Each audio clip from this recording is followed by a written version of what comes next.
साथियों, जिस तरह से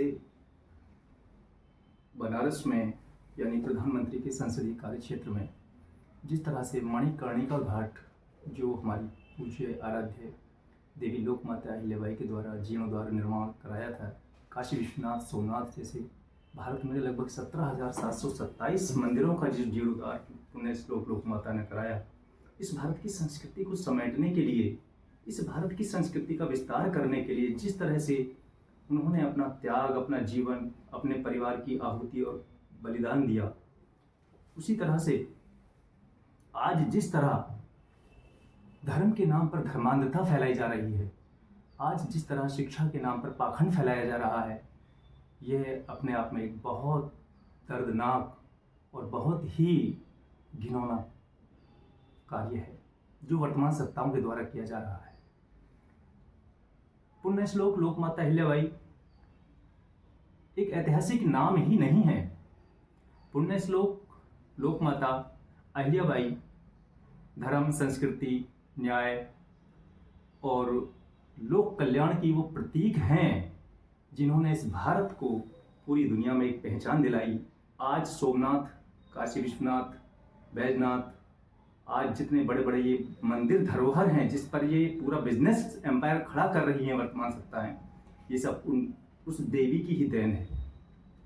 और सबसे बड़ी चीज़ है, सरकार का जो मेन कार्य है वो इस तरह के पाखंड इनको बंद करे, बल्कि सरकार का मुख्य कार्य ये होता है कि वो इस तरह की महान विरासत जो हैं, जो इस तरह के महान तीर्थ हैं, उनका संरक्षण करे, उनकी रक्षा करे।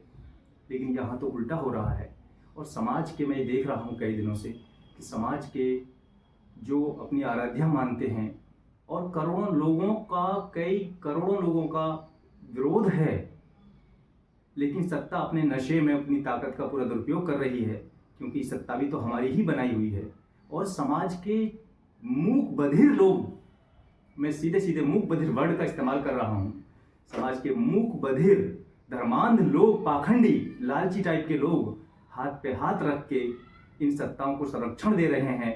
सत्ता में बैठे हुए लोग हैं, सत्ता के बाहर भी लोग हैं जो इंटरनेट जाके तलवे चटाई करते हैं। कुत्ते की तरह जिंदगी बना ली है इन लोगों ने अपनी, और युवाओं को गुमराह कर रहे हैं। लिहाजा एक दर्द था जो मैंने आप सब लोगों के बीच में अपनी बात को रखा है।